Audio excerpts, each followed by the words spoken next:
Viewers फिर दोबारा थोड़ा स्वागत है प्रोग्राम सच्चो सच विच जी। डॉक्टर साहब साडी अगली ईमेल रावलपिंडी तो वीर अली राजा जी दी है।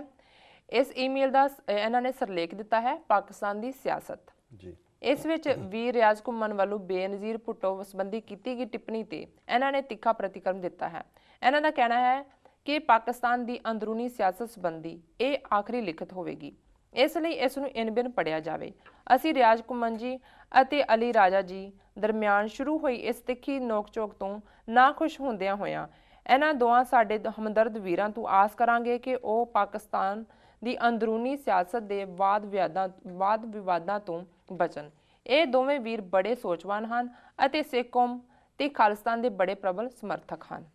अली राजा जी लिखते हैं, सब तो पहला मैं तुहानू अते तुहाडी होस्ट नू बड़ी संजीदगी नाल अपना सत्कार भेंट करदा हाँ कि तुसी मेरी बहुत लंबेरी ईमेल नू पूरी दी पूरी अपने प्रोग्राम में शामिल किया। मेरे वालों दिते स्पष्टीकरण नू पूरे दा पूरा पढ़ना ये साबित करता है कि TV 84 पत्रकारी दे उच्चे मीनार ते पूरी तरह खरा उतरदा है।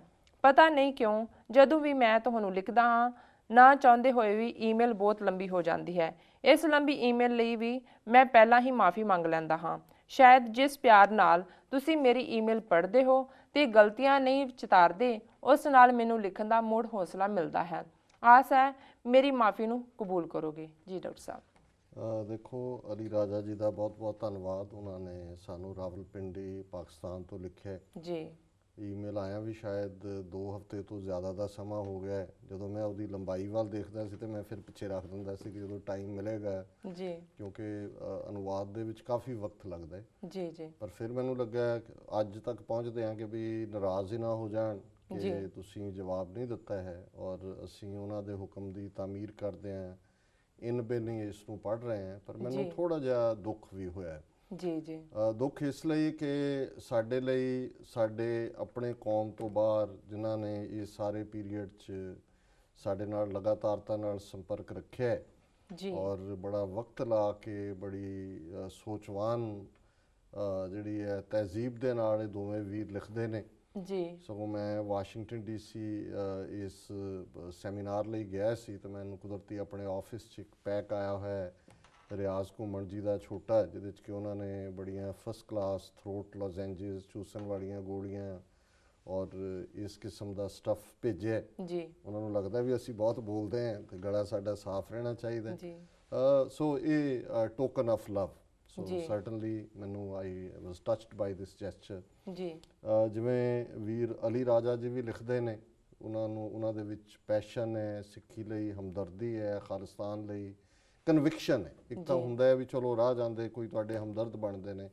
ये दोवें ही वीर जिहड़े ने इतिहास नूं समझते हैं, ग्राउंड के उत्ते पैट्रियाटिक पाकिस्तानी ने जी। और ये इन्हां नूं बिल्कुल क्लीयर है कि एक पाकिस्तानी होने के नाते, एक पैट्रियाटिक पाकिस्तानी होने के नाते खालिस्तान की हमायत करना साडी मॉरल रिस्पॉन्सिबिलिटी है, क्योंकि जिन्हां बुनियादां ते पाकिस्तान बने उन्हां दे उत्ते ही खालिस्तान की स्ट्रगल है जी। और उहदे च फिर जदों साडे ये दो अजीज़ दोस्त इन्हां दे विच कोई चीज़ जिहड़ी है वो नोक झोंक दा जां इस किस्म के बहस मुबैसे का हिस्सा बने तो ज़ाहिर है भी ना असीं इहदे च कोई को प्लेयर बनना चाहुंदे हैं, ना असीं रैफरी बनना चाहुंदे जी जी। सो मेरा ख्याल है भी इन्हां दी असीं जिहड़ी है लिखत नूं पढ़ रहे जी। सो मैं रियाज घुम्मन जी तो जरूर ये आस करांगा कि हुण प्लीज़ इस मुद्दे दे उत्ते अगे ना जाण जी, क्योंकि उन्होंने अपने वालों रिकॉर्ड स्टेट किया, उन्होंने अपनियां भावनावां पहला ही ज़ाहिर कीतियां हुईयां ने जी जी। और मेरा ख्याल है भी असीं इस फोरम दे उत्ते वध तो वध उत्साह पैदा करने की गल करिए जी। क्योंकि कल नूं जिहड़े साडे डिट्रैक्टर्स ने, जिहड़े साडे क्रिटिक ने, जिहड़े बैठे ने एम्बैसियां कौंसलेटां च जी, उन्होंने ईवन इनू भी एक आर्गूमेंट उन्होंने बना लेना कि आ देख लो जी दो हमदर्द सिखां दे आए सी, पहला इन्हां नूं कहो आपस च जिहड़ा है वो यक राय हो जाण फिर गल करन। सो हालांकि समझण योग गल है, कन्विक्शनस ने अपनियां जिहड़ी उन्हां दी पोजीशन है, उन्हां दी अपनी पोजीशन है। उन्होंने रियाज घुम्मन जी ने उन्होंने जिहड़ा अपने तौर तरीके दे नाल गल कही, पर मैं समझदा है भी ये जिहड़ा पार्ट है इस नूं एंड ऑफ द डिबेट समझा जाए जी जी। और दूसरी बेनती अली राजा जी नूं जरूर है ਕਿ ਉਹਨਾਂ ਦੇ ਸੈਂਟੀਮੈਂਟ ਜਾਂ ਉਹਨਾਂ ਦਾ ਜਿਹੜਾ ਓਵਰਆਲ ਕਨਸੈਪਟ ਹੈ ਉਹ ਕਾਫੀ ਡੂੰਘਾ ਹੈ ਔਰ ਹਰ ਗੱਲ ਨੂੰ ਸਮਝਦੇ ਨੇ। ਪਰ ਜੇ ਬਰੀਫ ਲਿਖਣ, ਜ਼ਿਆਦਾ ਫਰੀਕੁਐਂਟਲੀ ਲਿਖਣ ਤੇ ਸਾਡੇ ਲਈ ਜਿਹੜਾ ਇਹ ਥੋੜਾ ਜਿਹਾ ਸੌਖਾ ਵੀ ਹੋਏਗਾ। ਤੇ ਹੁਣ ਮੇਰਾ ਖਿਆਲ ਹੈ ਵੀ ਉਹਨਾਂ ਦੀ ਤਿੱਖੀ ਤੇਜ਼ ਤਰਾਰ ਜਿਹਦੇ ਚ ਸਾਰੇ ਜਿਹੜੇ ਨੇ ਉਹਨਾਂ ਨੇ ਆਪਣੇ ਗੱਲ ਉਹਨਾਂ ਨੇ ਦਲੀਲ ਨਾਲ ਕੀਤੀ ਹੈ, ਬਟ ਜ਼ਾਹਰ ਹੈ ਕਿ ਇੱਕ ਐਂਗਰ ਔਰ ਇੱਕ ਰੋਸ ਵੀ ਹੈ। ਸੋ ਉਸ ਨੂੰ ਤੁਸੀਂ ਅੱਗੇ ਵੀਰ ਜੀ ਲਿਖਦੇ ਹਨ, ਮੈਂ ਵੀਰ ਰਿਆਜ਼ ਘੁੰਮਣ ਜੀ ਦੀ ਈਮੇਲ ਤੇ ਟਿੱਪਣੀ ਕਰਨੀ ਚਾਹੁੰਦਾ ਹਾਂ।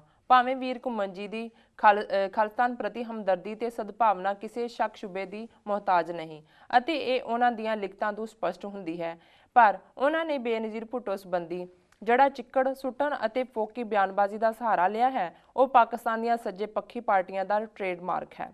ਉਹਨਾਂ ਨੇ ਬੇਨਜ਼ੀਰ ਭੁੱਟੋ ਦੇ ਕਤਲ ਸੰਬੰਧੀ ਕਿਹਾ ਹੈ ਕਿ ਉਸ ਨੇ ਆਪਣੇ ਕੀਤੇ ਕਰਮਾਂ ਦਾ ਫਲ ਪਾਇਆ ਹੈ, ਪਰ ਉਹਨਾਂ ਨੇ ਉਹਨਾਂ ਲੋਕਾਂ ਦੇ ਹਸ਼ਰ ਦਾ ਖੁਲਾਸਾ ਨਹੀਂ ਕੀਤਾ ਜਿਨ੍ਹਾਂ ਨਾਲ ਸ਼ਾਇਦ ਉਹਨਾਂ ਦੀ ਦਿਲੀ ਸਾਂਝ ਹੋਵੇ। ਜਨਰਲ ਜ਼ਿਆਉਲ ਹਕ, ਜਿਸ ਨੇ ਜ਼ੁਲਫਿਕਾਰ ਅਲੀ ਭੁੱਟੋ ਨੂੰ ਉਦੋਂ ਫਾਂਸੀ ਦਿੱਤੀ ਜਦੋਂ ਕਿ ਉਹਨਾਂ ਦੇ ਬੱਚੇ ਇਕਾਂਤਵਾਸ ਦੀ ਕੈਦ ਵਿੱਚ ਸਨ ਅਤੇ ਅਖੀਰਲੇ ਵੇਲੇ ਆਪਣੇ ਪਿਤਾ ਦਾ ਮੂੰਹ ਨਹੀਂ ਸਨ ਵੇਖ ਸਕੇ। ਉਸ ਦੀ ਆਪਣੀ ਮੌਤ ਹਵਾਈ ਹਾਦਸੇ ਵਿੱਚ ਹੋਈ ਅਤੇ ਉਸ ਦੇ ਬੱਚਿਆਂ ਦੇ ਵੇਖਣ ਲਈ ਜ਼ਿਆਉਲ ਹਕ ਦਾ ਕੋਈ ਚਿਹਰਾ ਨਹੀਂ ਸੀ ਬਚਿਆ। ਬ੍ਰਿਗੇਡੀਅਰ ਤਾਰਿਕ ਮਹਿਮੂਦ, ਜਿਸ ਨੇ ਜ਼ੁਲਫਿਕਾਰ ਅਲੀ ਭੁੱਟੋ ਨੂੰ ਪ੍ਰਾਈਮ ਮਿਨਿਸਟਰ ਹਾਊਸ ਚੋਂ ਗ੍ਰਿਫਤਾਰ ਕੀਤਾ ਸੀ, ਦੀ ਮੌਤ ਹਵਾਈ ਸ਼ੋਅ ਦੌਰਾਨ ਹਜ਼ਾਰਾਂ ਲੋਕਾਂ ਦੇ ਸਾਹਮਣੇ ਹੋਈ ਜਦੋਂ ਕਿ ਉਸ ਦਾ ਪੈਰਾਸ਼ੂਟ ਹੀ ਨਹੀਂ ਸੀ ਖੁੱਲਿਆ। ਪਾਕਿਸਤਾਨ ਸੁਪਰੀਮ ਕੋਰਟ ਦੇ ਚੀਫ ਜਸਟਿਸ ਅਨਵਰ ਅਲ ਹਕ, ਜਿਸ ਨੇ ਭੁੱਟੋ ਦੀ ਮੌਤ ਦੀ ਸਜ਼ਾ ਸੁਣਾਈ ਸੀ, ਦੀ ਮੌਤ ਦਾ ਦਿਲ ਦਾ ਦੌਰਾ ਪੈਣ ਨਾਲ ਬਾਥਰੂਮ ਵਿੱਚ ਉਸ ਦਿਨ ਹੋਈ ਜਿਸ ਦਿਨ ਉਸ ਦੀ ਧੀ ਦਾ ਵਿਆਹ ਸੀ। ਲਾਹੌਰ ਹਾਈ ਕੋਰਟ ਦੇ ਚੀਫ ਜਸਟਿਸ ਮੌਲਵੀ ਮੁਸ਼ਤਾਕ ਦੇ ਜਨਾਜ਼ੇ ਤੇ ਸ਼ਹਿਰ ਦੀਆਂ ਮੱਖੀਆਂ ਨੇ ਹਮਲਾ ਕੀਤਾ ਅਤੇ ਉਸ ਦੇ ਤਾਬੂਤ ਨੂੰ ਅੱਧੇ ਘੰਟੇ ਲਈ ਸੜਕ ਉੱਤੇ ਹੀ ਰੱਖਣਾ ਪਿਆ। ਜੀ ਡਾਕਟਰ ਸਾਹਿਬ। ਦੇਖੋ, ਉਹਨਾਂ ਨੇ ਕਿਉਂਕਿ ਉਹਨਾਂ ਨੇ ਰਿਆਜ਼ ਘੁੰਮਣ ਜੀ ਨੇ ਬੇਨਜ਼ੀਰ ਭੁੱਟੋ ਬਾਰੇ ਜੋ ਕਾਮੈਂਟ ਕਿਹਾ ਸੀ ਕਿ ਵੀ ਉਹਨੇ ਆਪਣੇ ਕੀਤੇ ਦਾ ਫਲ ਪਾਇਆ ਜੀ, ਸੋ ਜ਼ਾਹਰ ਹੈ ਵੀ ਇਸ ਗੱਲ ਦਾ ਉਹਨਾਂ ਨੇ ਜਿਹੜਾ ਉਸ ਨੂੰ ਕਾਊਂਟਰ ਕੀਤਾ ਹੈ ਵੀ ਇਕੱਲਾ ਉਹੀ ਨਹੀਂ, ਫਿਰ ਜਿਨ੍ਹਾਂ ਨੇ ਜ਼ੁਲਫਿਕਾਰ ਅਲੀ ਭੁੱਟੋ ਨੂੰ ਫਾਂਸੀ ਦਿੱਤੀ ਸੀ ਜੀ, ਉਹਦੇ 'ਚ ਜਿਹੜੇ ਕਰੈਕਟਰ ਸੀ ਉਹਨਾਂ ਨੇ ਚਾਰਾਂ ਦਾ ਜ਼ਿਕਰ ਕੀਤਾ ਹੈ। ਜ਼ਿਆਉਲ ਹਕ, ਕਿਉਂਕਿ ਉਦੋਂ ਪਾਕਿਸਤਾਨ ਦਾ ਪ੍ਰੈਜ਼ੀਡੈਂਟ ਸੀ, ਫੌਜੀ ਡਿਕਟੇਟਰ ਸੀ ਜੀ, ਕਿ ਉਸ ਦੀ ਮੌਤ ਹਵਾਈ ਜਿਹੜੀ ਹੈ ਉਸ ਮਿਸਟੀਰੀਅਸ ਮੌਤ ਹੋਈ, ਕੋਈ ਇਜ਼ਰਾਈਲ ਦੇ ਖਾਤੇ ਪਾਉਂਦਾ, ਕੋਈ ਅਮਰੀਕਾ ਦੇ ਪਾਉਂਦਾ ਜੀ, ਪਰ ਜ਼ਾਹਰ ਹੈ ਵੀ ਸਾਜ਼ਿਸ਼ ਸੀ, ਸੋ ਉਹਦੇ 'ਚ ਉਹਨਾਂ ਦਾ ਚਿਹਰਾ ਵੀ ਨਹੀਂ ਰਿਹਾ। ਔਰ ਉਹਨਾਂ ਨੇ ਕਿਹਾ ਕਿ ਵੀ ਕਿਉਂਕਿ ਭੁੱਟੋ ਨੂੰ ਉਹਦੇ ਬੱਚਿਆਂ ਨਾਲ, ਜਿਵੇਂ ਬੇਨਜ਼ੀਰ ਜਾਂ ਉਹਨਾਂ ਦੇ ਬੇਟੇ ਮੁਰਤਜ਼ਾ ਭੁੱਟੋ ਔਰ ਸ਼ਾਇਦ ਇੱਕ ਹੋਰ ਬਾਅਦ 'ਚ ਸੀਰੀਆ ਵਗੈਰਾ ਚਲੇ ਗਏ ਸੀ ਜਲਾਵਤਨੀ 'ਚ ਜੀ, ਉਹਨਾਂ ਨੂੰ ਮੂੰਹ ਦੇਖਣਾ ਨਸੀਬ ਨਹੀਂ ਸੀ ਹੋਇਆ ਤੇ ਜ਼ਿਆਉਲ ਹਕ ਦੇ ਬੱਚਿਆਂ ਨੂੰ ਵੀ ਨਹੀਂ ਹੋਇਆ ਜੀ। ਫਿਰ ਉਹਨਾਂ ਨੇ ਬ੍ਰਿਗੇਡੀਅਰ ਤਾਰਿਕ ਮਹਿਮੂਦ ਦੀ ਗੱਲ ਕੀਤੀ, ਜਿਹਨੇ ਜਾ ਕੇ ਭੁੱਟੋ ਨੂੰ ਪ੍ਰਾਈਮ ਮਿਨਿਸਟਰ ਹਾਊਸ 'ਚੋਂ ਗ੍ਰਿਫਤਾਰ ਕੀਤਾ ਸੀ ਜੀ। ਉਹਨਾਂ ਨੇ ਕਿਹਾ ਕਿ ਉਹ ਜਦੋਂ ਇੱਕ 에ਅਰ ਸ਼ੋਅ ਦੇ ਦੌਰਾਨ ਪੈਰਾਸ਼ੂਟ ਰਾਹੀਂ ਜੰਪ ਕਰ ਰਹੇ ਸੀ ਤੇ ਉਹ ਪੈਰਾਸ਼ੂਟ ਖੁੱਲਿਆ ਹੀ ਨਹੀਂ ਔਰ ਹਜ਼ਾਰਾਂ ਲੋਕਾਂ ਦੇ ਸਾਹਮਣੇ ਉਹਨਾਂ ਦੀ ਮੌਤ ਹੋਈ ਜੀ। ਤੀਸਰੀ, ਉਹਨਾਂ ਨੇ ਸੁਪਰੀਮ ਕੋਰਟ ਦੇ ਜੱਜ ਅਨਵਰ ਅਲ ਹਕ ਦੀ ਗੱਲ ਕੀਤੀ ਹੈ, ਜਿਹਨੇ ਕਨਫਰਮ ਕੀਤੀ ਸੀ ਡੈਥ ਸੈਂਟੈਂਸ ਜੀ। ਉਹਨਾਂ ਨੇ ਕਿਹਾ ਵੀ ਉਹਦੀ ਮੌਤ ਹੋਈ ਜਿਸ ਦਿਨ ਉਹਨਾਂ ਦਾ ਡਾਟਰ ਦਾ, ਬੱਚੀ ਦਾ ਨਿਕਾਹ ਸੀ ਜੀ, ਔਰ ਉਹ ਬਾਥਰੂਮ ਦੇ ਵਿੱਚ ਜਿਹੜਾ ਮਰੇ ਪਾਏ ਗਏ ਜੀ। ਔਰ ਚੌਥੇ, ਪੰਜਾਬ ਹਰਿਆਣਾ ਹਾਈ ਕੋਰਟ, ਹਰਿਆਣਾ ਮੈਂ ਵਿੱਚ ਜੋੜ ਰਿਹਾ ਆਪਣੇ, ਪੰਜਾਬ ਹਾਈ ਕੋਰਟ ਲਾਹੌਰ ਜੀ, ਜਿਨ੍ਹਾਂ ਦੇ ਵਿੱਚ ਮੌਲਵੀ ਮੁਸ਼ਤਾਕ ਨੇ ਉਹ ਸਜ਼ਾ ਸੁਣਾਈ ਸੀ, ਉਹਨਾਂ ਦੇ ਜਨਾਜ਼ੇ ਦੇ ਉੱਤੇ ਸ਼ਹਿਦ ਦੀਆਂ ਮੱਖੀਆਂ ਨੇ ਹਮਲਾ ਕੀਤਾ ਵੀ ਸਾਰੇ ਦੌੜ ਗਏ ਜਨਾਜ਼ੇ ਵਾਲੇ ਵੀ, ਤੇ ਉਹਨਾਂ ਦਾ ਤਾਬੂਤ ਵੀ ਜਿਹੜਾ ਜਿਹਨੂੰ ਅਸੀਂ ਰੁਲਣਾ ਕਹਿੰਦੇ ਹਾਂ ਵੀ ਸੜਕ ਦੇ ਉੱਤੇ ਅੱਧਾ ਘੰਟਾ ਲਾਵਾਰਸਾਂ ਦੀ ਤਰ੍ਹਾਂ ਪਿਆ ਰਿਹਾ ਜੀ। ਦੇਖੋ, ਕਿਉਂਕਿ ਜ਼ਾਹਰ ਹੈ ਵੀ ਇਹਨਾਂ ਨੇ ਜੋ ਵੇਰਵੇ ਦਿੱਤੇ ਨੇ ਉਹ ਠੀਕ ਹੋਣਗੇ ਜੀ। ਮੈਂ ਸਮਝਦਾ ਵੀ ਇਹਦੇ 'ਚ ਹਮੇਸ਼ਾ ਦੋ ਭਾਵ ਰਹਿੰਦੇ ਨੇ, ਸਾਡੇ 'ਚ ਵੀ ਇੱਕ ਫੇਥ, ਇੱਕ ਵਿਸ਼ਵਾਸ ਤਾਂ ਹੈ ਜੀ, ਇਹ ਕਰ ਕਰੇ ਸੋ ਇਹ ਕਰ ਪਾਏ, ਇਹ ਗੁਰਬਾਣੀ ਹੈ ਵੀ ਜਿਹੜਾ ਹੱਥ ਕਰਦਾ ਹੈ ਉਹਨੂੰ ਸਜ਼ਾ ਮਿਲਦੀ ਹੈ ਜੀ। ਔਰ ਮੈਂ ਸਮਝਦਾ ਵੀ ਅਸੀਂ ਬਹੁਤ ਵਾਰ ਜੱਜ ਨਹੀਂ ਹੁੰਦੇ, ਇਹ ਅਕਾਲ ਪੁਰਖ ਦਾ ਕੰਮ ਹੈ। ਕਈਆਂ ਨੂੰ ਹੋ ਸਕਦਾ ਹੈ ਉਹਨਾਂ ਦੇ ਕੀਤੇ ਦੀ ਇੱਥੇ ਹੀ ਸਜ਼ਾ ਮਿਲਦੀ ਹੈ ਜੀ, ਕਈ ਜਿਹੜੇ ਨੇ ਉਹਨਾਂ ਨੂੰ ਅੱਲਾ ਦੇ ਦਰਗਾਹ 'ਚ ਜਾ ਕੇ, ਰੱਬ ਦੀ ਦਰਗਾਹ 'ਚ ਜਾ ਕੇ ਅਕਾਊਂਟੇਬਲ ਠਹਿਰਾਇਆ ਜਾਂਦਾ ਹੈ। ਪਰ ਉਹਨਾਂ ਨੇ ਕਿਉਂਕਿ ਜਿਹੜੇ ਜ਼ੁਲਫਿਕਾਰ ਅਲੀ ਨੂੰ ਭੁੱਟੋ ਨੂੰ ਸਜ਼ਾ ਦੇਣ ਵਾਲੇ ਸੀ ਉਹਨਾਂ ਦਾ ਜ਼ਿਕਰ ਕੀਤਾ ਹੈ, ਸੋ ਜ਼ਾਹਰ ਹੈ ਕਿ ਵੀ ਉਹਨਾਂ ਦਾ ਜਿਹੜਾ ਇਸ ਗੱਲ ਦੇ ਉੱਤੇ ਜ਼ਰੂਰ ਯਕੀਨ ਹੈ ਕਿ ਵੀ ਸਜ਼ਾ ਯਾਫਤਾ ਹੁੰਦਾ ਹੈ। ਹੁਣ ਉਹਦੇ 'ਚ ਵੈਦਰ ਜ਼ੁਲਫਿਕਾਰ ਅਲੀ ਭੁੱਟੋ ਵੀ ਬੇਨਜ਼ੀਰ ਭੁੱਟੋ ਵੀ ਦੋਨੋਂ ਹੀ ਗੁਨਾਹਗਾਰ ਸੀ, ਇੱਕ ਨਹੀਂ ਸੀ ਜਾਂ ਇੱਕ ਬੇਗੁਨਾਹ ਨੂੰ ਫਾਂਸੀ ਦਿੱਤੀ ਗਈ। ਔਰ ਜ਼ਾਹਰ ਹੈ ਵੀ ਜ਼ੁਲਫਿਕਾਰ ਅਲੀ ਭੁੱਟੋ ਦੀ ਫਾਂਸੀ ਤਾਂ ਮੈਨੂੰ ਹਮੇਸ਼ਾ ਇਹ ਰਿਹਾ ਵੀ ਉਹ ਅਮਰੀਕਾ ਦਾ ਇੰਟਰਸਟ ਸੀ ਉਹ ਸਾਰੇ 'ਚ। ਉਹ ਬੜਾ ਬੇਖੌਫ ਜਿਹਾ ਬੰਦਾ ਸੀ ਔਰ ਰੀਅਲੀ ਜਿਹੜਾ ਉਹ ਇੱਕ ਇੰਟੈਲੈਕਚੁਅਲ ਪ੍ਰਾਈਮ ਮਿਨਿਸਟਰ ਸੀ। ਸੋ ਜ਼ਾਹਰ ਹੈ ਰੱਬ ਦੇ ਆਪਣੇ ਰੰਗ ਨੇ। ਸੋ ਅੱਗੇ ਚਲੋ। ਅੱਗੇ ਵੀਰ ਜੀ ਲਿਖਦੇ ਹਨ, ਡਾਕਟਰ ਅਮਰਜੀਤ ਸਿੰਘ ਜੀ, ਤੁਹਾਡੇ ਵੱਲੋਂ ਈਮੇਲ ਦਾ ਦਿੱਤਾ ਗਿਆ ਜਵਾਬ ਪੂਰੀ ਤਰ੍ਹਾਂ ਸੰਤੁਲਿਤ ਸੀ। ਮੈਂ ਤੁਹਾਡੇ ਨਾਲ ਪੂਰੀ ਤਰ੍ਹਾਂ ਸਹਿਮਤ ਹਾਂ ਕਿ ਜਿਹੜਾ ਵੀ ਇਸ ਜਹਾਨ ਤੋਂ ਜਾ ਚੁੱਕਾ ਹੈ ਅਤੇ ਰੱਬ ਕੋਲ ਪਹੁੰਚ ਗਿਆ ਹੈ ਉਸ ਬਾਰੇ ਜ਼ਹਿਰੀਲੀ ਪ੍ਰਤੀਕਿਰਿਆ ਨਹੀਂ ਕਰਨੀ ਚਾਹੀਦੀ, ਕਿਉਂਕਿ ਜੇ ਉਹ ਗਲਤ ਸੀ ਤਾਂ ਉਸ ਨੂੰ ਸਜ਼ਾ ਮਿਲ ਗਈ, ਪਰ ਜੇ ਉਹ ਠੀਕ ਸੀ ਤਾਂ ਅਸੀਂ ਗਲਤ ਕਹਿਣ ਦਾ ਪਾਪ ਕਿਉਂ ਕਰੀਏ।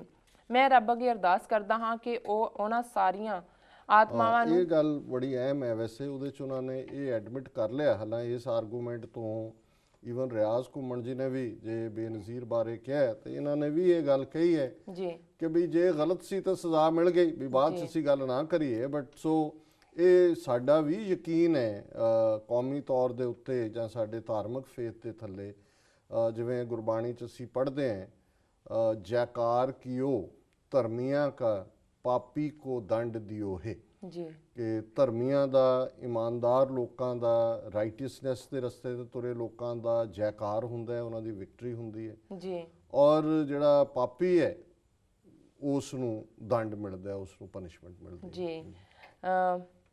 ਉਹ ਉਹਨਾਂ ਸਾਰੀਆਂ ਆਤਮਾਵਾਂ ਨੂੰ ਜਿਨ੍ਹਾਂ ਦਾ ਮੈਂ ਜ਼ਿਕਰ ਕੀਤਾ ਹੈ ਤੇ ਰਹਿਮ ਰੱਖੇ ਅਤੇ ਮੈਨੂੰ ਵੀ ਮਾਫ ਕਰੇ, ਕਿਉਂਕਿ ਮੈਂ ਰਿਕਾਰਡ ਨੂੰ ਸਹੀ ਕਰਨ ਲਈ ਇਹ ਜ਼ਿਕਰ ਕੀਤਾ ਹੈ। ਜੀ ਡਾਕਟਰ ਸਾਹਿਬ। ਜੀ ਠੀਕ ਹੈ ਜੀ ਡਾਕਟਰ ਸਾਹਿਬ, ਮੈਂ ਹੁਣ ਬ੍ਰੇਕ ਤੇ ਚਲ ਜਾਣੀ, ਬਾਅਦ ਚ ਪੜ੍ਹਦੇ ਹਾਂ। ਵਿਊਅਰਸ ਤੁਸੀਂ ਸਾਡੇ ਨਾਲ ਇਸ ਤਰ੍ਹਾਂ ਜੁੜੇ ਰਹੋ, ਮਿਲਦੇ ਹਾਂ ਆਫਟਰ ਦਿਸ ਸ਼ਾਰਟ ਬ੍ਰੇਕ।